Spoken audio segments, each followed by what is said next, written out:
Try to also release any mental tension. Just pay attention what's happening right now without trying to put a story on it or comment anything what's happening.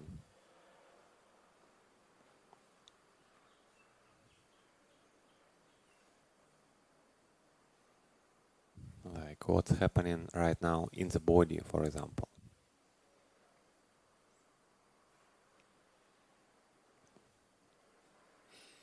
Whatever sensations you experience, internal or external, just notice them.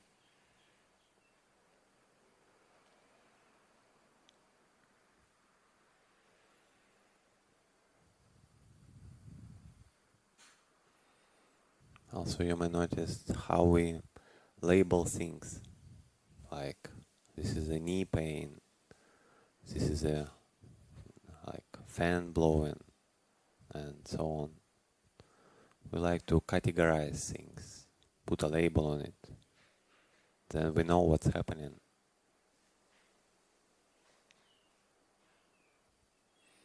Or sounds. It's also happening with sounds. Sound of a car, sound of a bird, like voice of someone.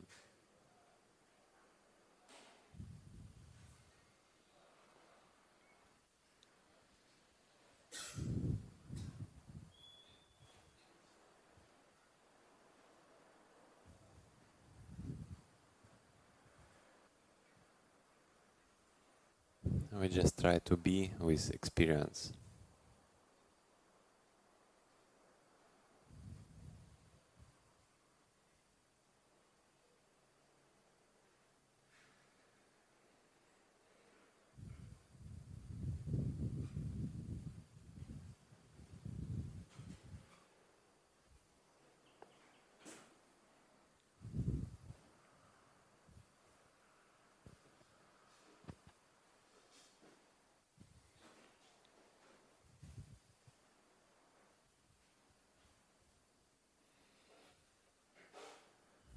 So we would try to keep this mindful attitude through some Dhamma reflections, some listening or thinking, and throughout all the day as well. So today, speaking about some Dhamma, I would like to continue the long-term discussion about 5 aggregates subject to clinging, and especially we discussed last time we start sanya, the perception or recognition, and just specifically maybe one aspect of sanya that in one sutta they call it pheṇapiṇḍūpamasuttaṃ or pheṇapiṇḍūpamasuttaṃ. So the simile of the lump of form. Yeah, that would be a good translation. And that simile describe, there are 5 similes describe each of aggregates. Most of you know, I'm sure, very famous. And it says, like, when speak about sanya, speak about recognition or perception, it says that imagine that in the last month of the hot season, so it's very hot last month, and there is a shimmering mirage. So, like mirage, I think all of you know, yeah. Like, for example, in the desert, when person goes through, he sees the water, but actually there is no water. But some conditions are there, some light, some temperature, so something is there. It just appears to be something what's not exactly there. And then it says the wise man reflect and investigate this and notice that it's hollow, it's empty. There's nothing in that mirage. How it can be something there? And then it says it's the same way the sanya, recognition or perception, have the same nature of emptiness. So I think this simile, it's actually very good in a way meditation instruction. So we can just kind of first we need, of course, to understand what is sanya, what is recognition. We discussed it last time, and briefly, like, we understand this kind of labeling or putting things to categories and so on. So briefly, and now we need to kind of ask ourselves why the Buddha call sanya recognition same as mirage.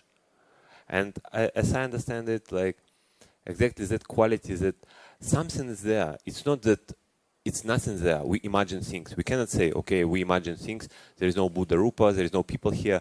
It would be madness, yeah? So there is something. There is some Rupa. There is some matter or some activity happening, some process, some waves, someone say, whatever.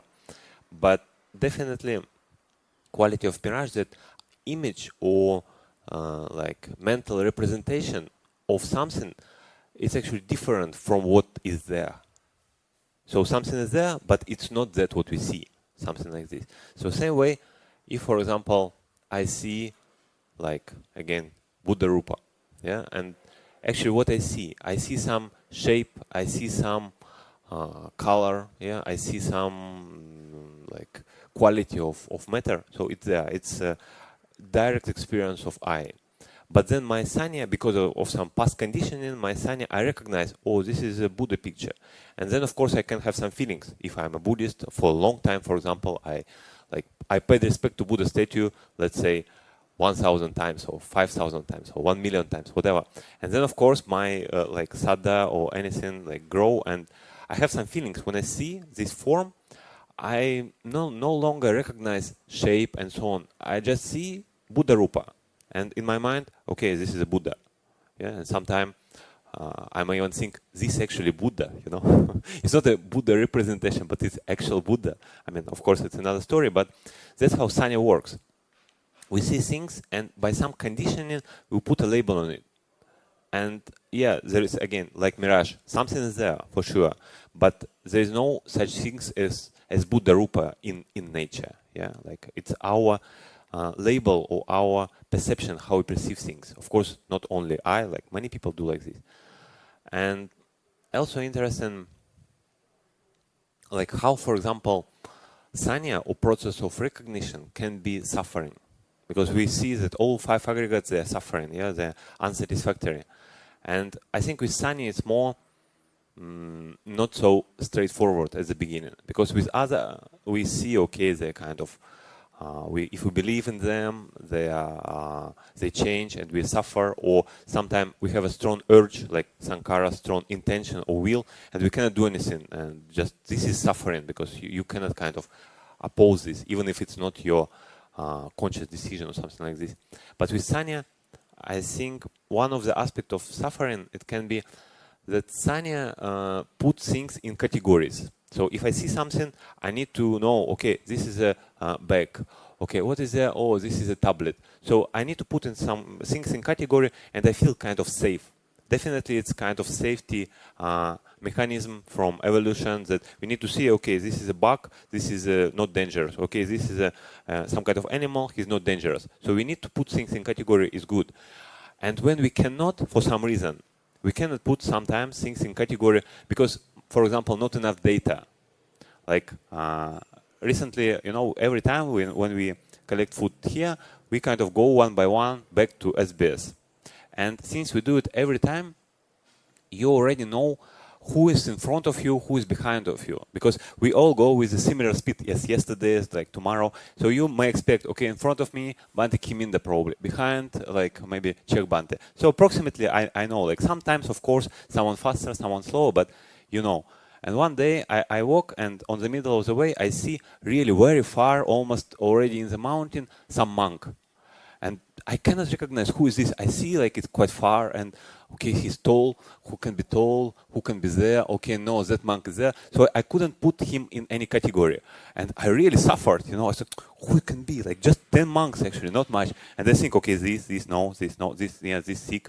So it was really, it took me a few minutes of suffering, try to put him in some category, and so I just give up because it's really far away. So I couldn't. And I mean, of course, it's not a big deal to know who is there. Like, it was not kind of life and death situation, but the fact that I couldn't put things in some category, it created like dukkha, it creates unsatisfactory, it creates kind of suffering. And that's the thing, like, it's not our goal to really to identify everything and put everything into category. Our goal is to be free from suffering, yeah? And if I see these things cause me suffering because I'm probably attached to it, I attach to the process that I'm able to put everything into category. So it's kind of my, not goal, but, you know, it's a simple things what human being can do, yeah? Just see, okay, this is this category, this is that.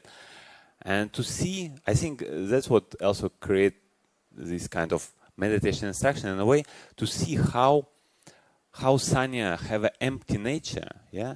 How sanya have a nature of mirage, like something there, but it's not that. And second one, how sanya and process of recognition in general cause me suffering in some way. So because all, like, this small example was just one small example what maybe was relevant for that day for me. Like for you definitely would be some other examples in your daily life, and usually if it's personal examples, it's struck. When you see your personal dukkha, maybe for someone else it doesn't make sense, but for you it make, and you see, okay, like it caused me dukkha, how I can overcome this, how I can kind of go beyond.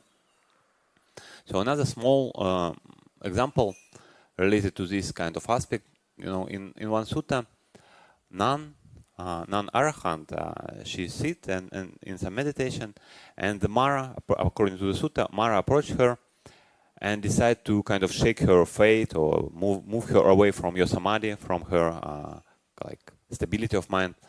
And he approached her and just asked her questions like, where this being come from? Where this being, who creates this being? And where this person who created a being? And where this being go?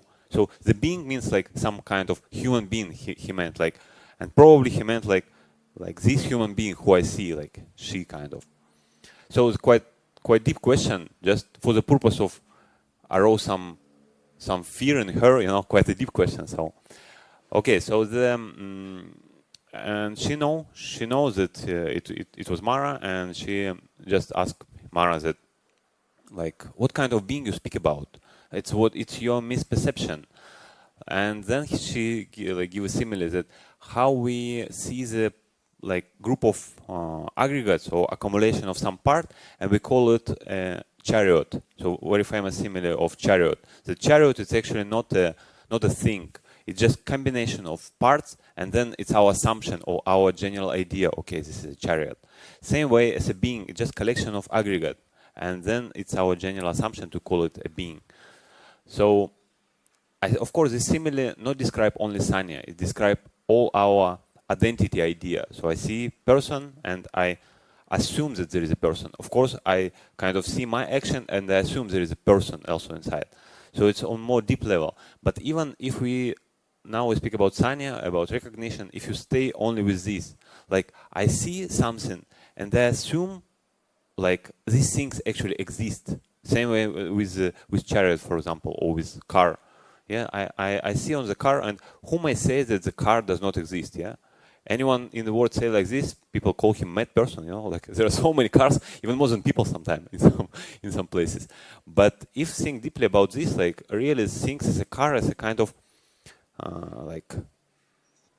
things what come together, like the combination of things we call car. Same way, combination of like bodily part we call human body.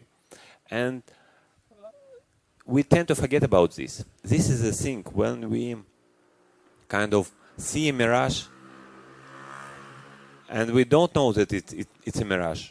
It causes us suffering. So if we see water, we go there, we jump, and there is no water. Yeah, and so it can cause some suffering. Same way, if we see like some picture, some person or whatever, some car, and believe that there are such things, and then because it's not like reality, it's not the same as things are, that's why it causes us suffering.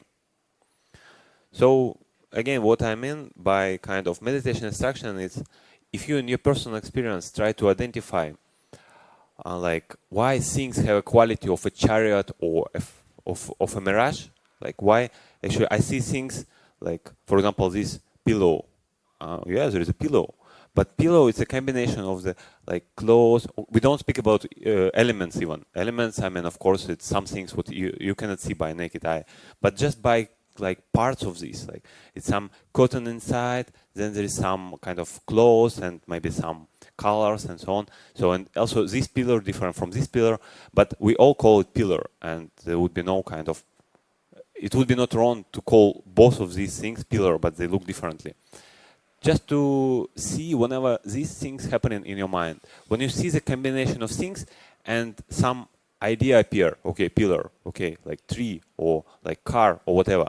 So just see these things, how they arise, and just not be fooled by them. That's, I think, the goal. And again, finally, why we do this? Because we want to be happy. We want to be free from suffering. So I wish all of you be free from suffering. Sadhu, sadhu, sadhu.